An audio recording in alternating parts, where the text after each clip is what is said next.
As Zambia prepares to go to the polls, the Zambian ambassador to the U.S. discusses his country's future. Election 2014 fallout. Could the Republican surge change U.S. trade politics? And a first look at Oprah Winfrey's Martin Luther King Jr. biopic, Selma. Africa 54 starts right now.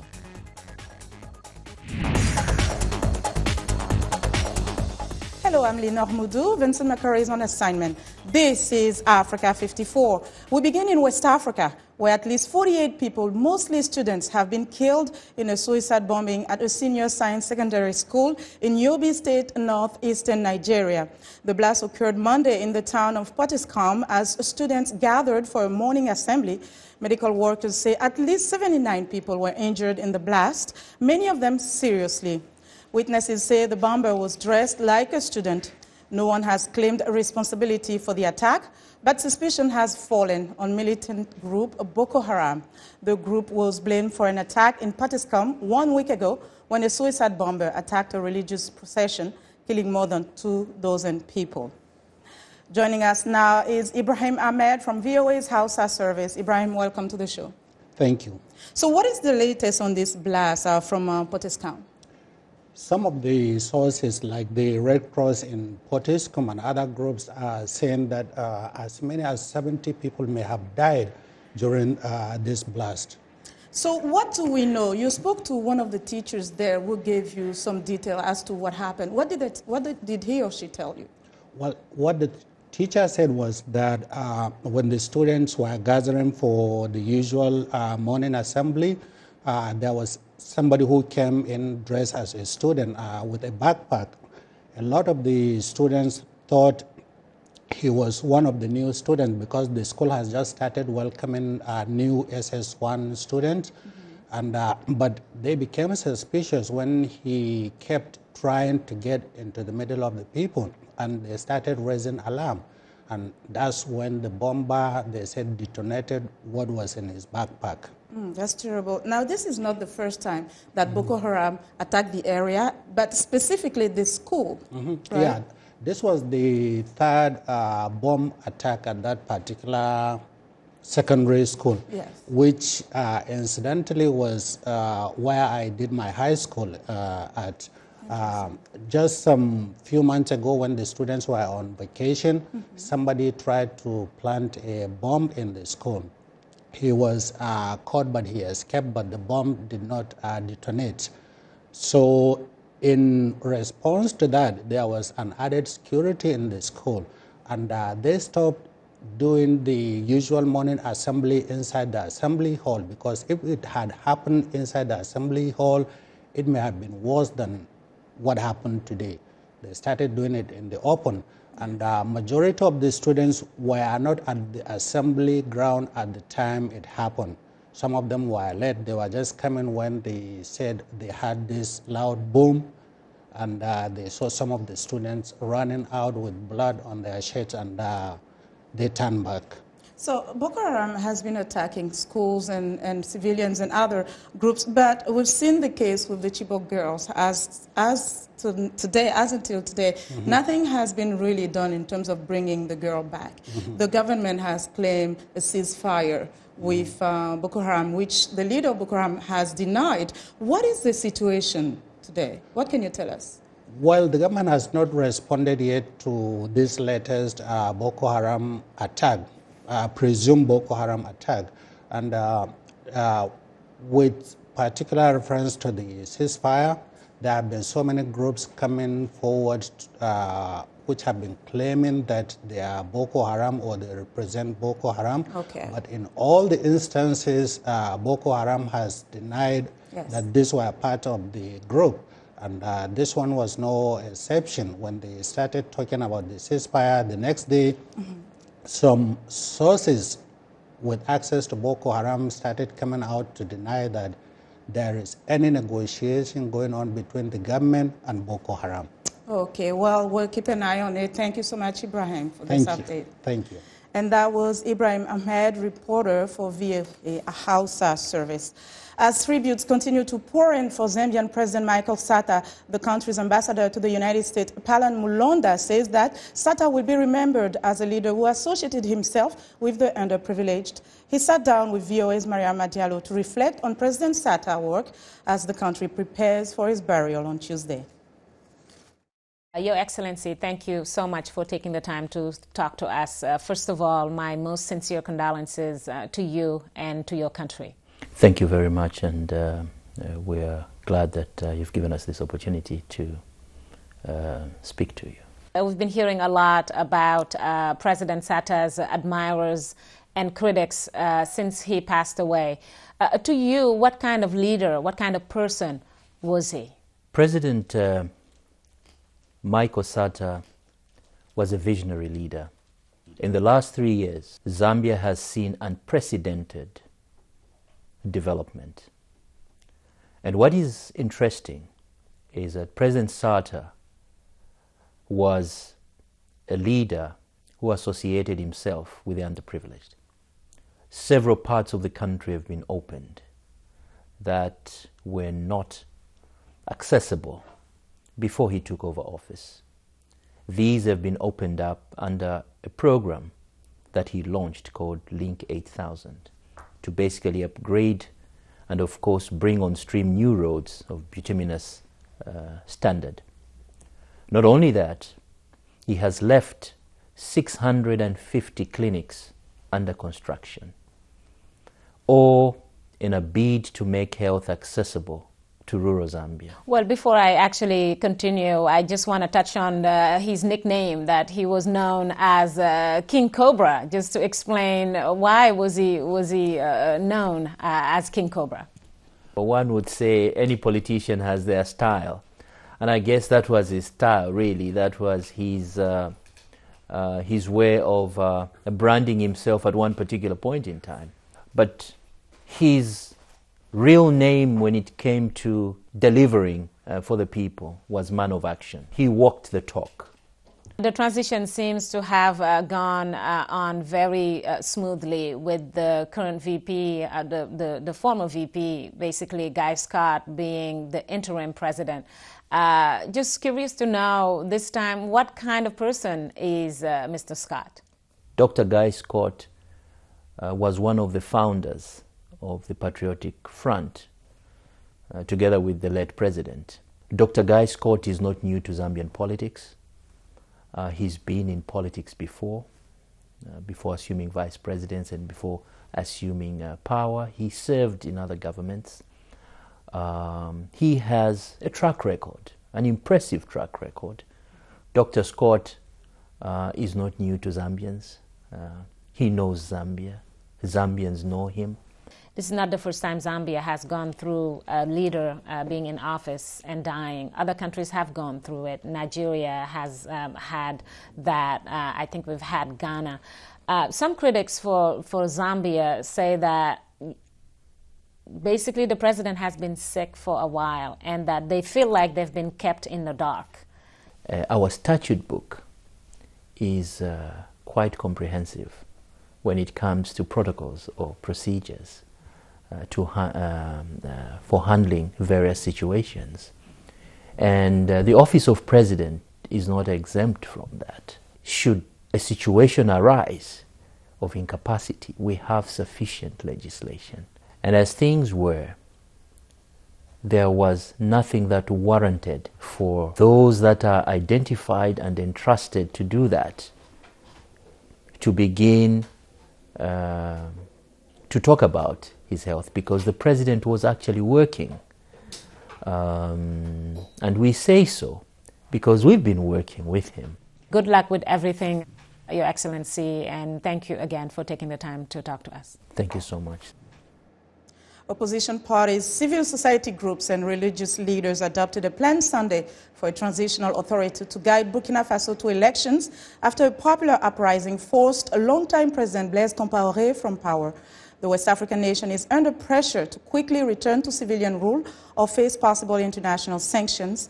Joining us in the studio is Lydie Sankara, activist and sister of the assassinated Burkina Faso President Captain Thomas Sankara. Lydie Sankara, welcome to the program. Oh, welcome. Thank you. So the people took to the street recently to end President Compaoré's 27 years rule. What do you make of this? What do you make of what happened? First of all, let me thank you and also make a little bit of correction here. He's no longer a president, a former president. Yes, former president, yes, of course. Yeah, because giving that fact also, excuse me, Blaise Compaoré has been in power since 1987. And then also today, we all know that Blaise Compaoré is involved in so many crimes, whether in Burkina Faso and out of Burkina Faso, in West Africa and above West Africa. So as a young sister of Thomas Sankara and also part of the protesters, I knew that this thing was going to happen because people came out, the protesters came out to express their feeling, also to denounce the government of Blaise Compaoré. Okay, so then you are alleging the crimes of President Blaise Compaoré. When you look at the situation today, we see that there is clear pressure on the military leadership right now to quickly return to civilian rule. How do you react to this? It seems like there is a little bit of uncertainty. What do you think? Of course, because Zida came from Blaise Compaoré inner circle, and also Zida is he's a military. I wouldn't say that because my brother was a military. Was a military as well. But yeah, but still, we have seen as a military he ruled the country for 4 years. And we saw what he has done for the country. Within 4 years, education, infrastructures, even the cost of living went down. So you cannot even compare the 1983 till 1987 government to Blaise Compaoré government. And Zida also, he has to release the power and give it to the civilian because it was not a coup. Yes. It's not a coup, period. So, and he knows that. That's why we want him to give the power back to the civilian, to the protester, the one who asked Blaise to leave the power. He should do that. So then, when you look at the priorities moving forward, you are advocating for this civilian government moving forward. What do you think the focus should be? In economy, education, health, and also infrastructure today in Burkina Faso. Because if the economy is booming, of course, we'll have jobs. The cost of living will go down. The employment rate will go down. Everybody will be happy. That's what we are looking for. Okay, now that, not to revisit, but let's talk about the fact that President Compaoré, former President Compaoré came into power after the coup that killed your brother. Today, now that he's no longer in power, do you think it's time for closure for the family, or is it time for justice? Time for justice. We have not started yet, and we have to go after Blaise Compaoré so he can be able to tell the whole world what happened, what did he do that, and what made him think that he should kill as a president who was in power, who was there for the people. Okay. Now, that was assassination. Now, when you look at the way the people went on the street, what does it tell you in terms of the power of the people in Africa, but just in the world, when it comes to the power of the people and leadership and ruling? Well, that if you overstate, that's the way you should, that's the result. You overstayed after 27, almost 3 decades, you should not be there. And also what you have done for the country. Come up with something that you have done for the whole country, for the 16 million in Burkina Faso. We cannot even name it. Okay. Yeah. Well, I guess we can look into it more. Lydie Sankara, thank you so much for joining us today. Thank you. Have a good day. And that was activist Lydie Sankara. We want to know what you think about Africa 54 and the stories we cover. Join the conversation on Facebook. The address is Africa54, and check out our headlines 24/7 on voaafrica.com. Coming up, how could the Republican tsunami of 2014 impact long-stalled trade deals? Stay with us.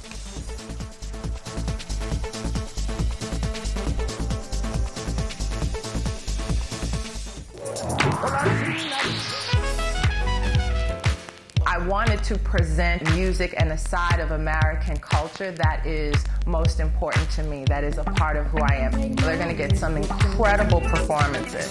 That's one of the things I love, bringing these artists in so you can get to see them do what they do. It's soul music, and that's what music is. It's that which comes from the soul.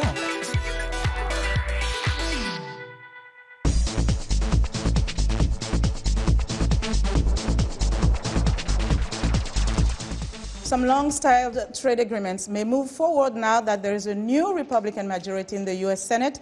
As VOA's Jim Randall reports from Washington, getting congressional approval for trade deals may require some unusual political alliances. The senator expected to be the next majority leader, Mitch McConnell, and other Republicans have fought proposals by President Obama, a Democrat. But unlike many Democrats, Mr. Obama speaks in favor of trade agreements, opening the way for a deal with his Republican opponents. I think he's interested in moving forward. I said, send us trade agreements. We're anxious to take a look at them. Trade supporters are trying to work out an agreement that would allow Congress to vote for or against trade deals reached by the Obama administration with other nations, but not allow Congress to try to change the deals. The Obama administration and congressional Republicans are focusing on a complex and controversial bill called Trade Promotion Authority, or TPA, says trade expert Claude Barfield of the American Enterprise Institute. My guess is you will get negotiation between the administration and the Republicans in Congress over the next 2 months so that they'll be ready to go with a bill, a TPA bill, as soon as the Congress comes back. Lori Wallach of Global Trade Watch says the Republican surge means certain Democrats who were working on compromises to win the votes needed to get TPA approved were pushed out of power. That could have the ironic effect of hurting progress on a Republican goal. So I think the chances that there is a trade authority package that can get through the House is probably slightly diminished. U.S. officials are working on a deal with many Pacific nations and a separate agreement with the European Union. Past trade deals cut tariffs to boost trade by making it cheaper. These new agreements are also supposed to harmonize different nations' rules governing health, safety, and solving business disputes. Many U.S. unions say trade deals protect the profits of large multinational corporations, undemocratically change laws, and do too little to protect American jobs. Larry Cohen is president of the Communications Workers of America. We need to put citizens first, not ignore investment. We will not have economic development without investment, but not this kind of lopsided investments up here and citizens' rights take years if we ever address the issues. President Obama and other supporters of trade deals say they boost the economy and help support jobs. He has signed agreements with South Korea, Colombia, and Panama. Jim Randall, VOA News, Washington. It's time now for a short break. Still to come on Africa 54, war arrives in the final trailer for The Hobbit, The Battle of Five Armies. We'll be right back.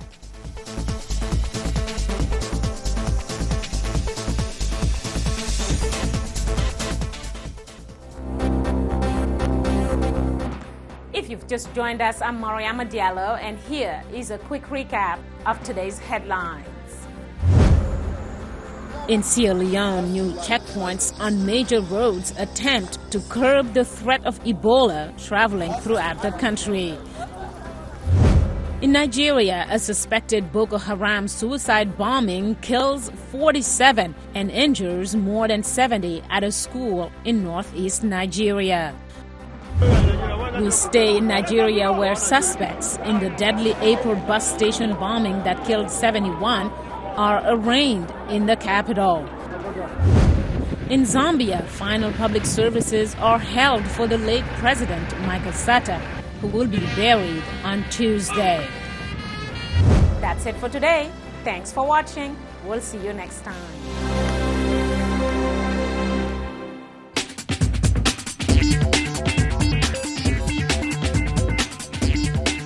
Welcome back to Africa 54. Here is what's trending. I came to reclaim something of mine. This was the last move in a master plan. A plan long in the making. The final trailer for the third Middle-earth movie, The Hobbit, The Battle of the Five Armies, has been released by Warner Brothers ahead of the film's release worldwide in mid-December. Directed once again by Peter Jackson, The Hobbit, The Battle of the Five Armies is set to mark the end of the Tolkien adaptations, which first began in 2001 with The Lord of the Rings, The Fellowship of the Ring. Since its release, the trailer has been viewed nearly 21 million times on YouTube. Next up, Oprah reunites with the Butler co-star David Oyelowo in the new film about a civil rights icon. Mr. President, in the South, there have been thousands of racially motivated murders. We need your help. Dr. King, this thing's just going to... Selma, an upcoming film about Reverend Martin Luther King Jr. and the civil rights era marches in the 1960s South, has just released a trailer ahead of its December opening. The film stars British actor David Oyelowo as civil rights leader King and boasts a large supporting cast, including Lorraine Toussaint, Carmen Ejogo, rapper Common, and Oprah Winfrey, who is co-producing the film along with Brad Pitt. Next up, you never know where a Kardashian is going to turn up. Khloe Kardashian drew quite a crowd at the Glendale Galleria Mall, where she helped launch their new holiday experience, Adventure to Santa. The Keeping Up with the Kardashians star was the first celebrity guest to tour Santa's interactive cottage. Khloe wore a pair of Shrek ears, posed for pictures, and kicked up her heels with the kids in attendance.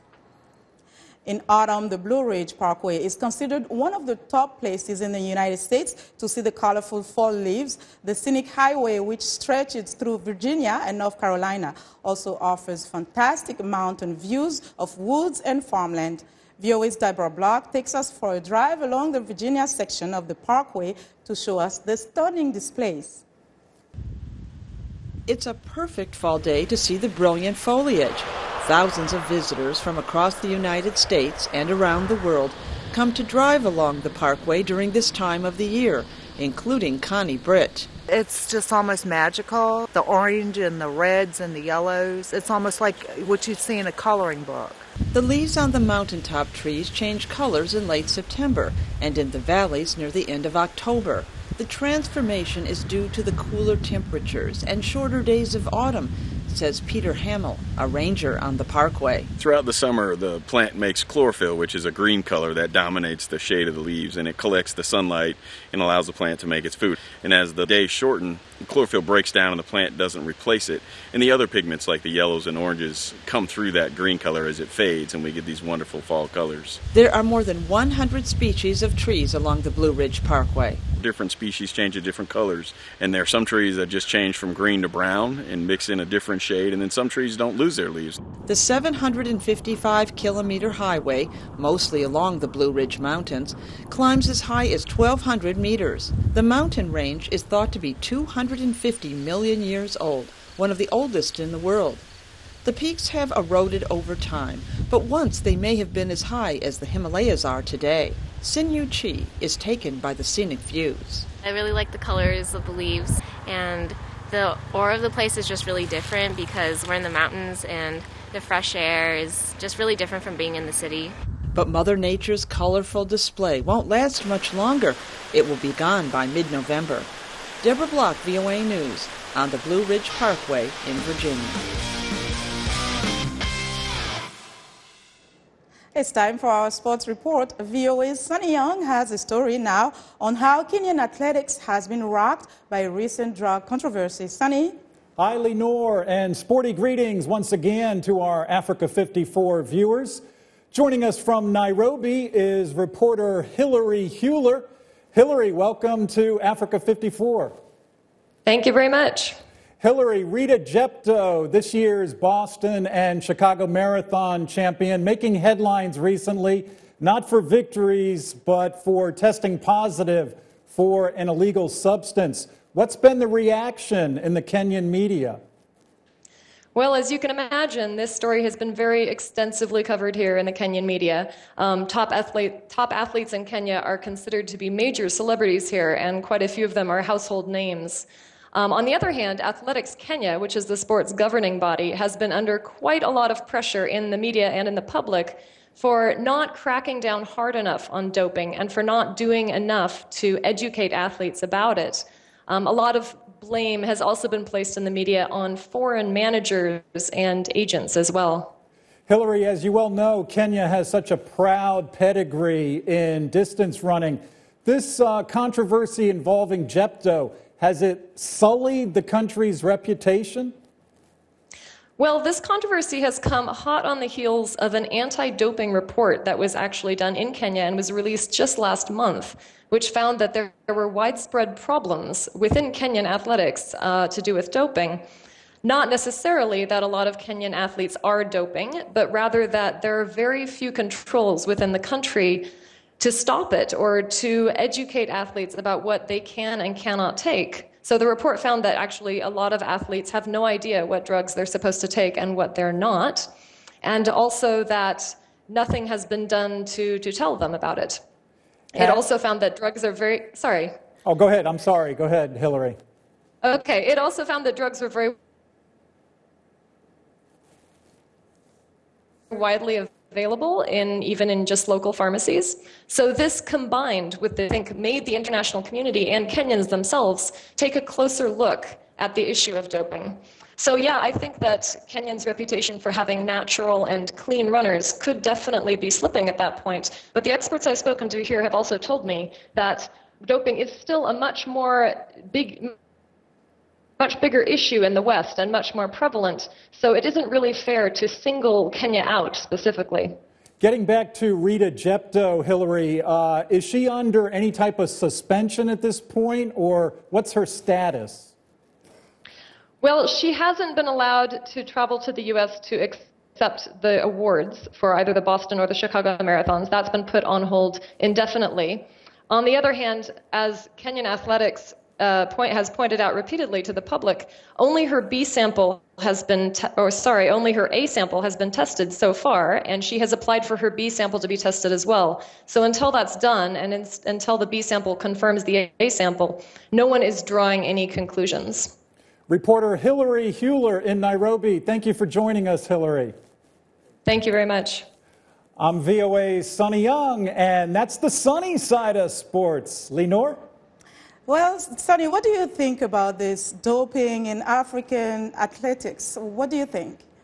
Well, from an economic standpoint, Lenore, I don't know that Kenyan athletes have the same, shall we say, access to some of these top performance-enhancing drugs as would, say, an athlete here in the United States. I was very surprised when I heard these allegations, or actually reports, that she, Rita Jepto, tested positive.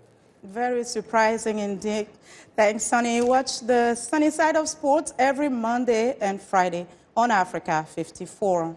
And that's our show for today. Be sure to watch Africa 54 on our website at voaafrica.com. For more news, tune in to VOA's evening radio show, Africa News Tonight, at 1800 UTC, and in the mornings to Daybreak Africa between 300 and 600 UTC, Monday through Friday. Thanks for watching, and good night from Washington.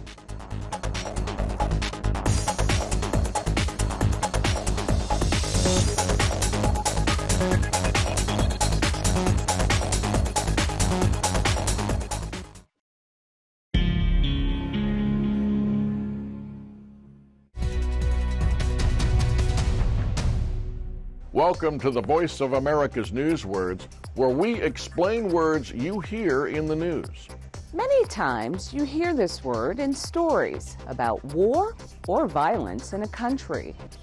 Nigeria says it's turning the tide against the homegrown radical insurgency Boko Haram that it has wrestled with since 2009.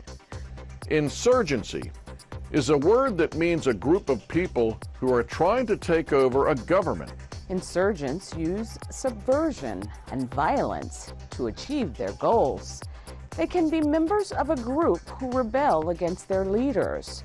Now, when you hear the word insurgency, you will know what this news word means. To learn more news words, visit our website, learningenglish.voanews.com.